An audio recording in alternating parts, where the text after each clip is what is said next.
Kata Nabi, kalau sholatnya ingin sempurna dimulai dari wudu. Yang pokok dalam wudu itu ada 4. Sisanya sunnah. Awas, kalau yang 4 ini tidak sempurna maka batal wudunya. 1. Faghsilu wujuhakum, basuh wajahnya. Kalau disebutkan wajah dalam bab wudu, itu tidak ada yang lain kecuali bagian tampak muka. Gitu ya. Kalau yang punya jenggot, itu termasuk janggutnya di selai-selai. Sifat wudu cuma ada 3. 1, pakai keran. 2, pakai gayung. 3, air yang mengalir. Ya, seperti di sungai ada air mengalir itu nggak ada masalah. Tapi kalau menggunakan gayung atau semisalnya, Nabi itu diriwayatkan dalam hadis itu sangat menghemat air. Bahkan pernah beliau kemudian berwudu, kalau kita kemudian hitung, itu hanya sejumlah Pak, seaqua gelas Pak, cukup. Atau yang kedua, menggunakan keran ya. Kalau sekarang kita ada keran, contoh ini kerannya. Ya. Kerannya agak tinggi sedikit. Dan kita sesuaikan. Ambil airnya. Misal contoh, ghosala. Ghosala itu bukan ditumpahkan, ambil air, tumpahkan di tempat yang akan dibasuh gini. Yang telunjuk itu kemudian menghapus atau menghilangkan kotoran di sela-sela mata, contoh. Yang jempol menghilangkan kotoran di sela-sela telinga bagian belakang di sini. Ya. Kalau misalnya saya mulai ambil airnya, kemudian saya tumpahkan di sini, yang telunjuk membersihkan di jari-jari di sini, di sela-sela mata. Yang jempol kemudian membersihkan di sela-sela di bawah telinga sini. Kemudian diselesai, selesai. 1. Tahan sebentar ya, ini praktek dulu sebentar. 2. Wa aidiakum ilal marafiq, ini yang sering keliru. Dan tangan sampai siku. Jadi saat kita mengambil air wudu, ambil airnya, tumpahkan dari sini ilal marafiq sampai ke siku ke sini. Balikan lagi ke depan. Jadi bukan kerannya dibeginikan, sikunya dibeginikan, takut, bukan. Jadi bukan siku diteruskan ke bawah. Yang tepat itu ambil airnya, kemudian basuh dari sini sampai dengan ke sikunya. Hati-hati, ini ada maknanya. Dan jika benar di hadis Muslim, jika orang wudunya benar seperti ini, maka bersamaan dengan jatuhnya air wudu itu, jatuh pula dosa-dosa dan kotoran yang melekat pada anggota tubuhnya. Tidak cukup dengan amin, nanti kita lihat dulu. Tangan selesai, pindah kemana? Bukan ke rambut, tapi kepala.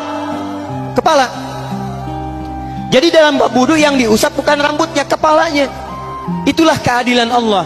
Kalau yang diusap kepalanya, semua manusia yang hidup pasti punya kepala. Tapi kalau yang diusap rambutnya, ada ketidakadilan, karena tidak semua orang punya kepala, punya rambut. Tuh. Nah sekarang lihat sini. Ketika kita diminta mengusap kepala, bahasanya masaha. Masaha itu begini. Ini saya punten. Bismillah. Gini ya. Ambil airnya, tumpahkan, baru kemudian diusapkan ke kepalanya. Paham ya? Kalau yang ghosala, ambil, tumpahkan di tempat yang akan dibasuh. Tapi kalau masaha, hati-hati. Ambil airnya, tumpahkan, baru diusap. Jadi bukan diambil air, tumpahkan di kepala begini. Yang dibasuh kepalanya bukan rambutnya. Jadi kalau ada laki-laki sudah dandan, sisiran, rapi, tiba-tiba keran dibuka, yang diusap cuma rambutnya, ulak. Nah, itu batal wudunya. Tidak sah. Harus diulang. Terakhir kaki dibasuh sampai dengan bagian mata kakinya, dan ini tidak perlu saya terangkan karena mudah bagi kita untuk mempraktekannya. Tapi yang ingin saya jelaskan satu ini saja. Perhatikan baik-baik. Yang 4 ini wajib wudu. Tambahannya sunnah. Niat dimasukkan dalam wajibnya. Lihat sini. Kumur-kumur sunnah. Telinga sunnah. Istinsyak sunnah. Yang 4 ini wajib. Tapi terlepas dari wajib dan sunnahnya, perhatikan baik-baik. Kenapa ini disebut dengan wudu? Dan hebatnya Al-Quran mengistilahkannya dengan toharah. Toharah. Apa itu toharah? Apa itu suci? Toharah. Apa itu toharah? Suci. Apa itu suci? Toharah. Ada toharah, ada nadhafah, itu beda. Kalau nadhafah, bersih luarnya, tapi belum tentu bersih dalamnya. Bisa jadi luarnya bersih tapi dalamnya najis. Misal, hewan yang paling najis apa? Yang haram. Misal hewan tadi itu, hewan babi misalnya, misal dibersihkan, dimandikan, disisir sampai bersih. Bersih tidak? Bersih, bersih. Tapi halal tidak? Suci tidak?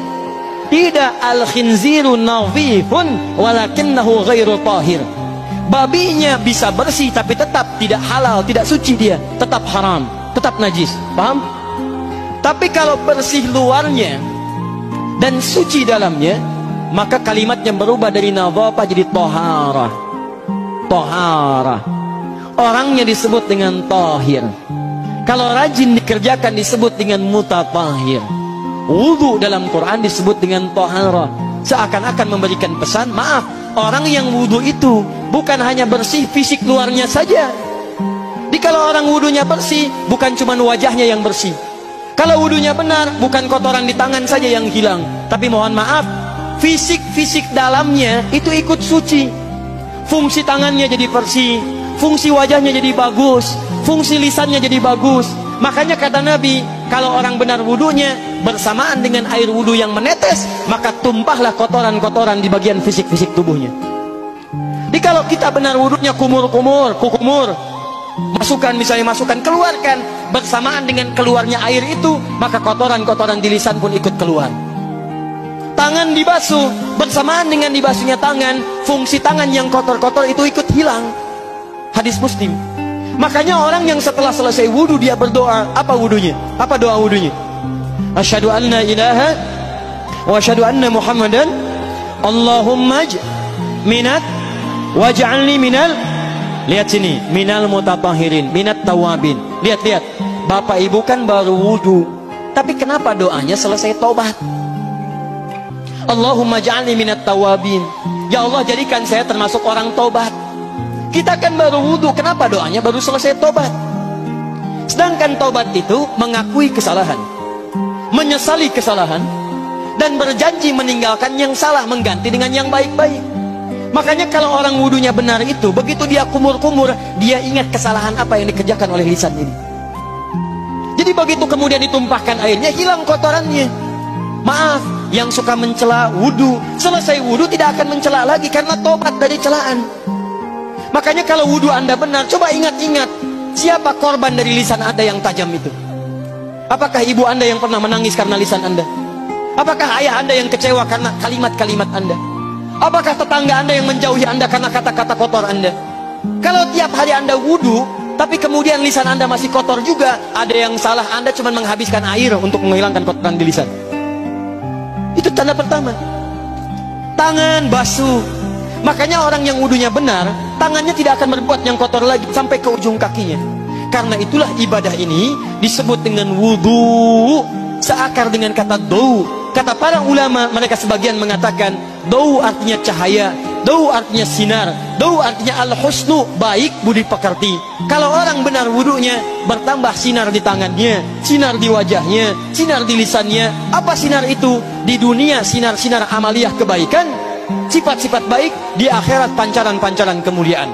Satud'a ummati yaumal qiyamati ghurral muhajjalin, akan dipanggil umatku di hari kiamat dengan banyak cahaya melekat di tubuhnya. Tangannya ada cahaya, matanya ada cahaya, wajahnya bercahaya, kakinya bercahaya. Cahaya apa itu? Kata Nabi, min atharil wudu, dari bekas wudunya. Jadi kalau kita benar wudunya, itu kita jadi orang baik. Ada cahaya kebaikan dalam diri kita. Itu yang disebut dengan tawabin. Makanya kalau bapak ibu tiap hari wudu, Allahumma ja'alni minat tawabin, tapi mulut tidak tobat, tangan tidak tobat, kaki tidak tobat, ada yang salah dengan wudunya. Waj'alni minal mutatahhirin, jadikan saya orang bersih dan suci. Jadi kalau selesai wudu, pakaian bersih, wajah bersih, tangan bersih. Ini pakaian bersih, pakai jas, pakai dasi, tapi tangan tidak bersih, korupsi juga, mencuri juga, menipu juga, ada yang salah dalam wudunya. Kalau kita bisa mengerjakan wudu ini dengan baik, maka naik status kita. Disebut sebagai, langsung oleh Al-Quran, disebut hamba yang dicintai oleh Allah Subhanahu wa ta'ala. Quran surah kedua Al-Baqarah ayat 222. Saya tutup.